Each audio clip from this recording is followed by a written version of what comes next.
আজকে বানাবো মশলাদার ঢ্যাঁড়স। একটা ব্লেন্ডারে পেঁয়াজ আর 2টা টমেটো ব্লেন্ডার করে নিয়েছি। এখন ঢ্যাঁড়সগুলো ধুয়ে মাথাগুলো আমি কেটে নিয়ে পেটের মাঝখান দিয়ে চিড়ে নেব।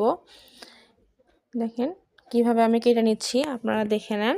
এইভাবেই আমি সবগুলো ঢ্যাঁড়স কেটে নেব।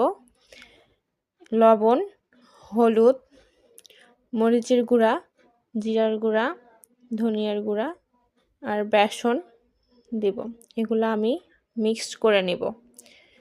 ঢ্যাঁড়সের পেটের ভিতরে আমি এগুলা মশলা সব চেপে চেপে ঢুকিয়ে নিব।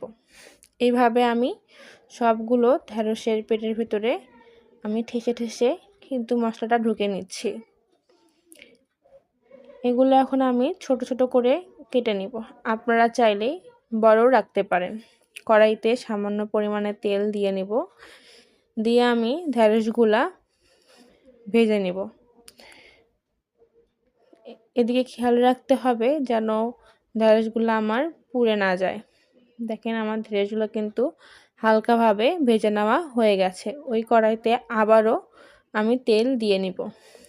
বেটে রাখা পেঁয়াজ টমেটোগুলো আমি দিয়ে নিব, দিয়ে নেড়ে চেড়ে নিব।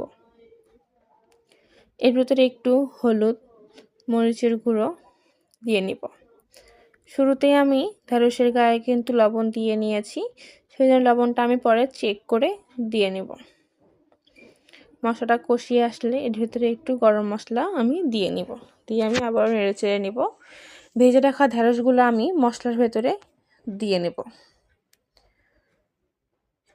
শেষ পর্যায়ে এসে আমি একটু পানি দিয়ে নেব।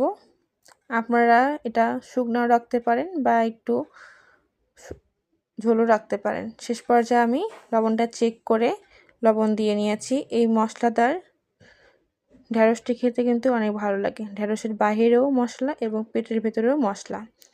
আপনারা বাড়িতে বানাবেন।